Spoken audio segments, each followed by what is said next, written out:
Hello everybody, welcome back to Cities Skylines. Thank you for joining me today. And today we are going to be following on from the work that we started in the last episode.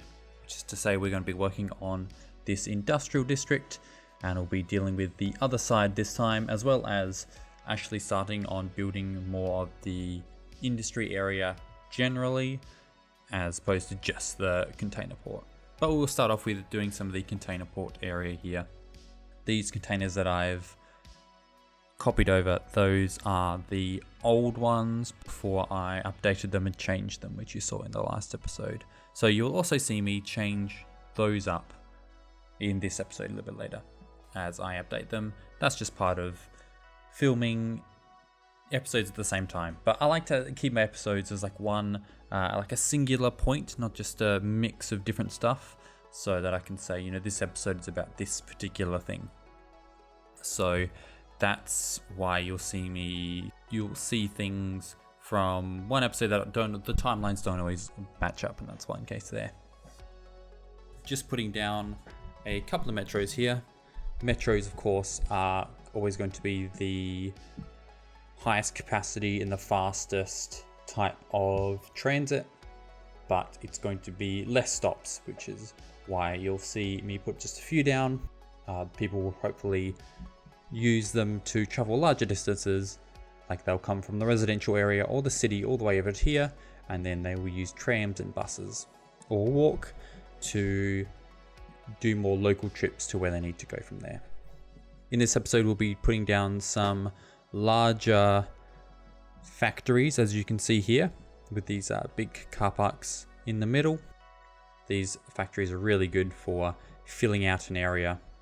Is that they're unique factories? I think they're just like the regular vanilla in-game ones too, and they're so good for being able to, you know, get the broad strokes of an area down, as I always talk about, and then be able to do smaller, more realistic detailing from there. But having these big assets to get to the shape of the general area is super handy, so we'll be putting down a bunch of those in this episode, as well as some of these offices and some little nice areas for employees to come during lunch as well.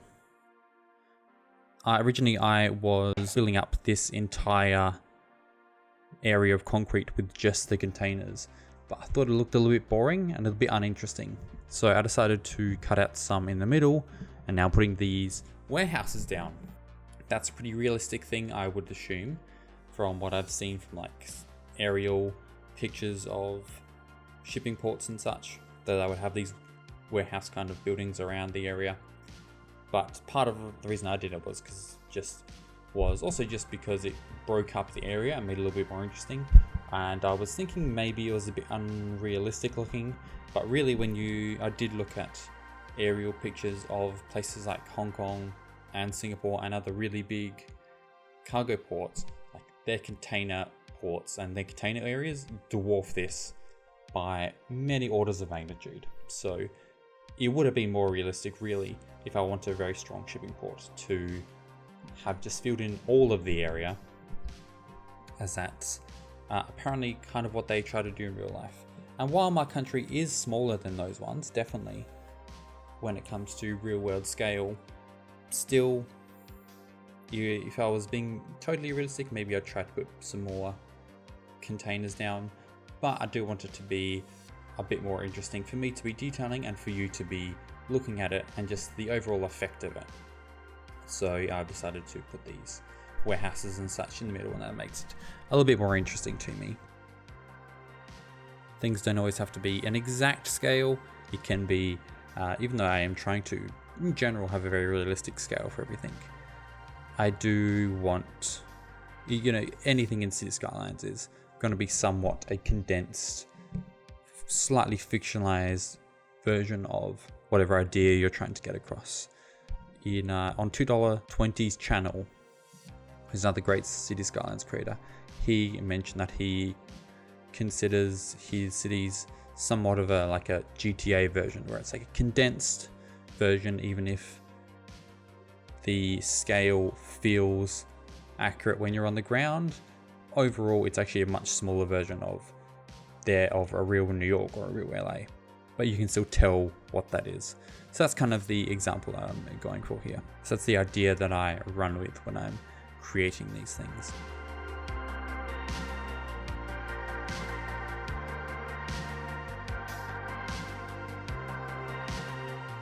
A little bit of small commercial buildings for people who, are working around the area. They'll need places to shop on that and have these little places where you'd get coffee or pick up just like groceries, maybe last minute if you needed and you didn't want to go past some other store. And this is like a little cafe that I'm putting around the back here with a little alleyway. I think that looked really cute. I can imagine, tradies going there for a morning coffee or a sandwich or something.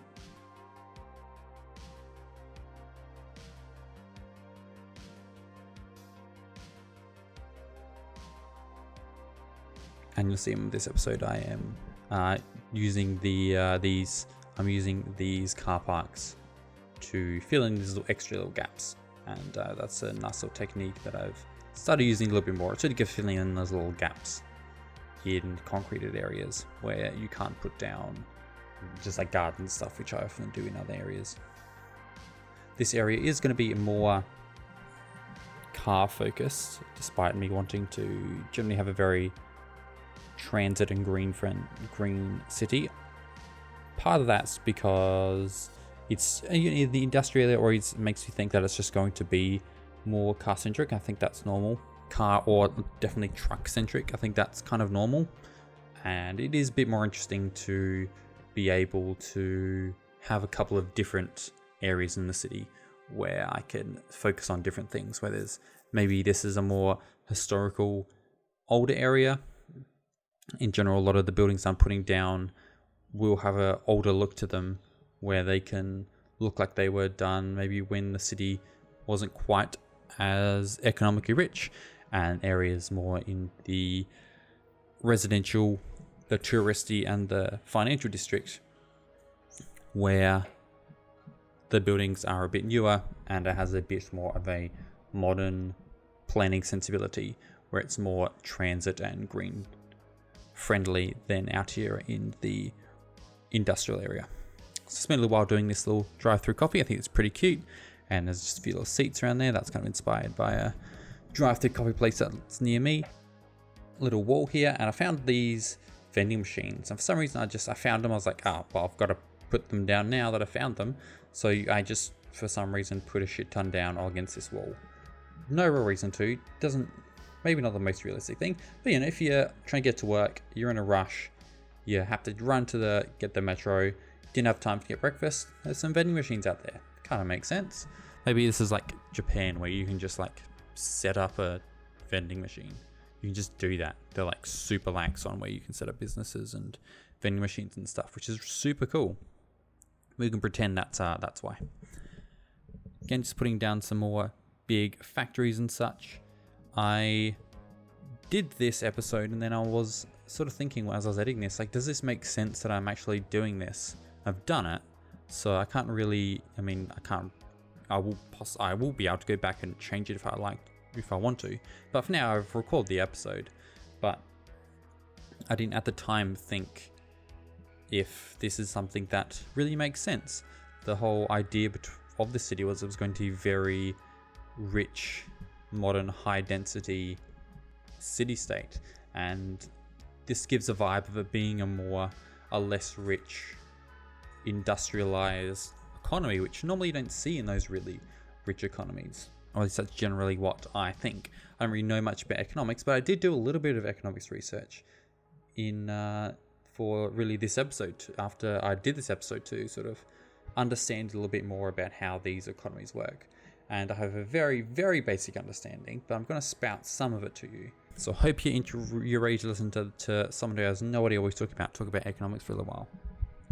But I looked up some of like how economies are built in some other city-states. So Hong Kong and Singapore are the big inspirations that I've had previously, and for the style of city that it is, even if it's not visually inspired by that. But Hong Kong is almost entirely a banking and financial sector based economy. They have very little manufacturing, Singapore, however, I did find one article that said their manufacturing is actually the biggest part of their economy.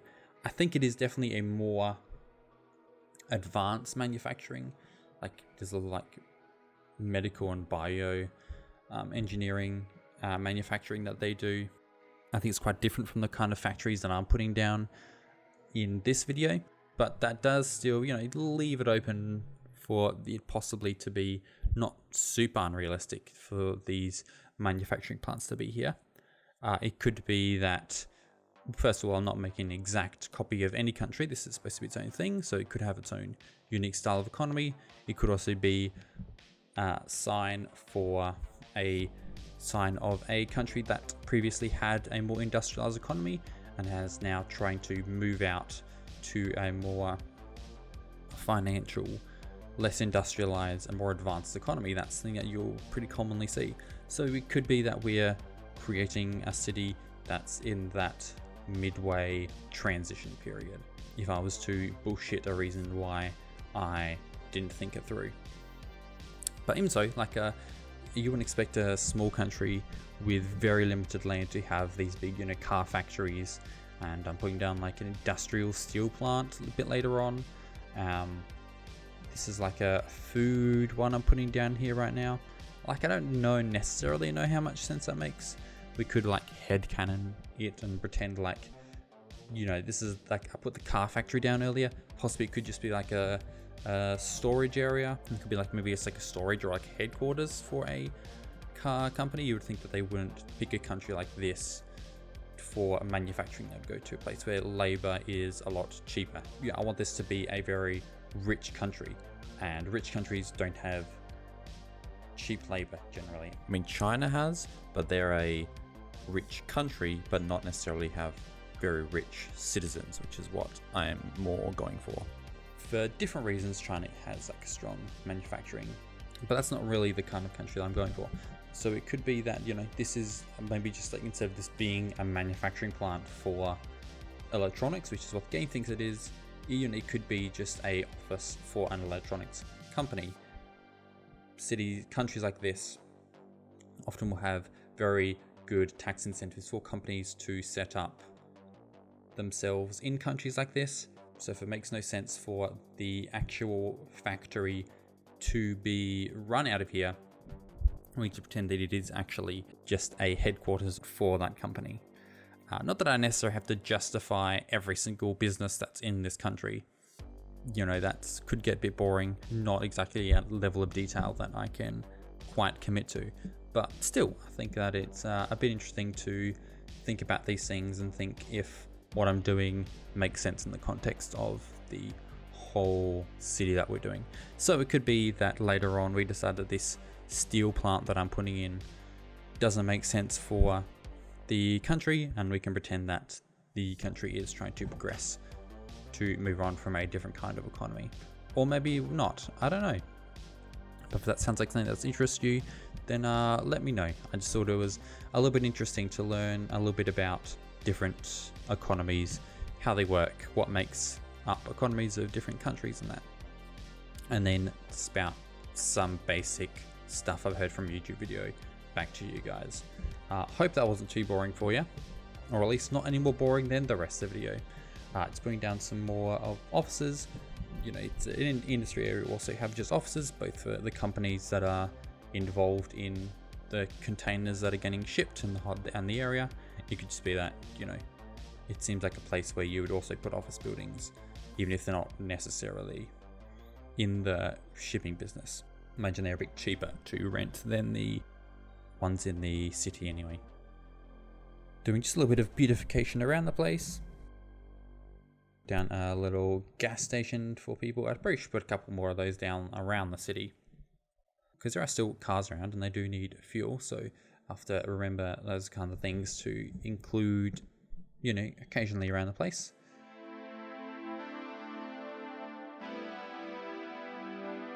Just making this canal a bit deeper, and then I'm using a mod which puts the cargo path where I can create new cargo paths, which means that the cargo ships will actually go through the middle of the canal, because before that they weren't, because the shipping paths won't run through there. Just flooding the industrial area again. That happens a lot. We'll probably do that again when I continue more work on the canal.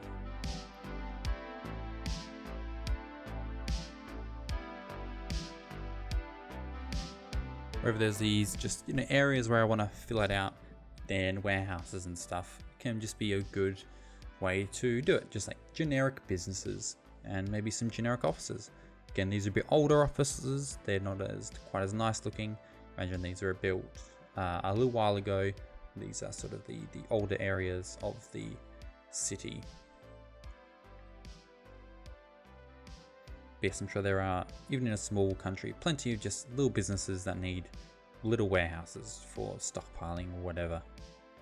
I sort of figured out this cool technique where if there was those annoying slopes, then I could elevate the road, and if I put these walls down and then put a road on the top and the bottom, then it does a really good job of hiding having like a natural looking level change between the upper and the lower. So I think I'll use that whenever there is a bit of a hill, when I need to make a building look like it's not shit.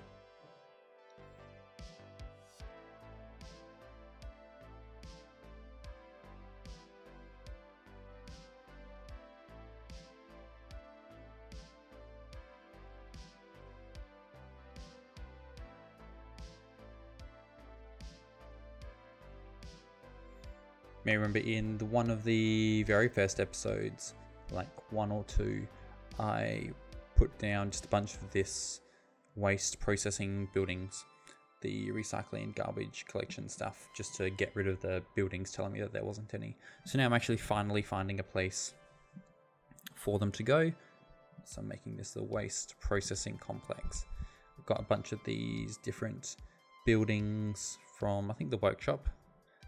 So just going to be putting those down here. Obviously I don't work in waste processing, so I don't really know how much a city of this size, I mean, we're only like 13,000 right now, but we'll get bigger, but I don't really know how much waste processing a city like this needs. Like, is this too much? Is this too little?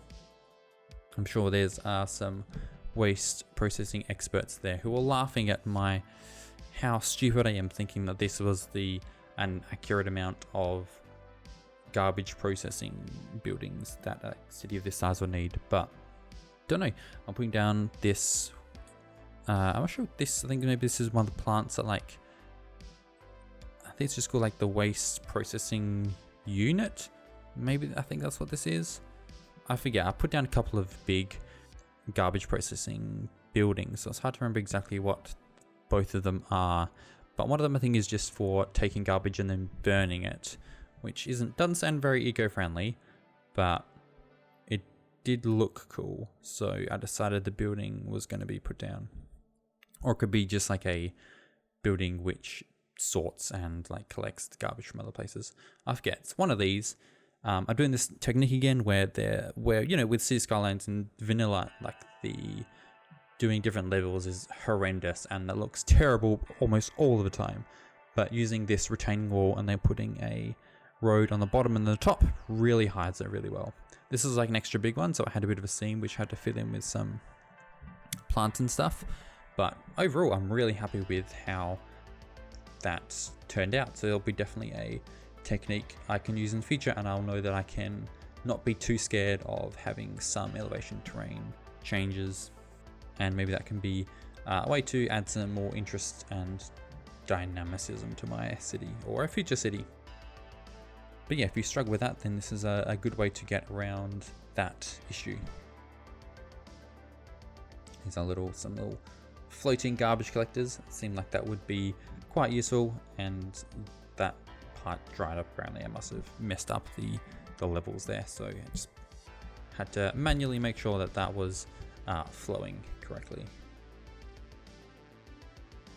Here again, just making anywhere there's a little area like that, it's really handy. Just put a car park in, I find, and in the nicer areas I won't be putting as much surface parking, but wherever there's these odd little shapes, little areas in between buildings, once you put the big ones down, it's always fun to figure out ways to add little bits of detail to make them look nice, where either you put like a little building down like I'm doing here, or a good little car park or a pedestrian plaza or something like that. It's always a interesting and fun way to try to make an area look a little bit nicer.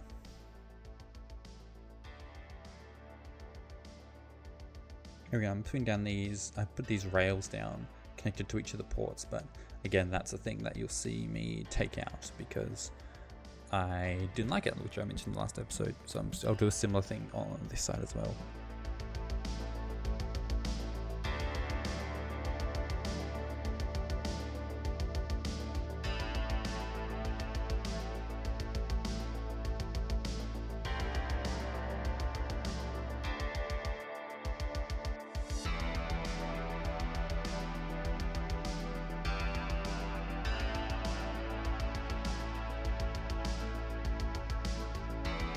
See, I'm pulling out all the rail like I mentioned. I'm also switching out all of the cargo ports to just the ship only ones and moving the rail to a separate area. So that's just similar to what I did last time. So you'll see me move these, I'll switch this over to regular ports.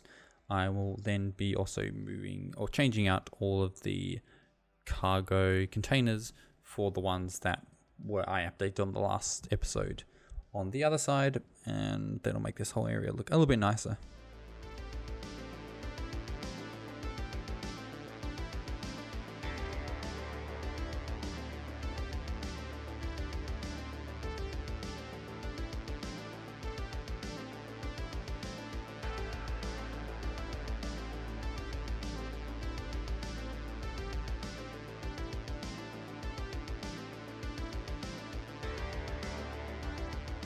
Yeah, just the last thing of this episode, have this little space left over on the inside of these container ports. I'm just putting down a few little offices here.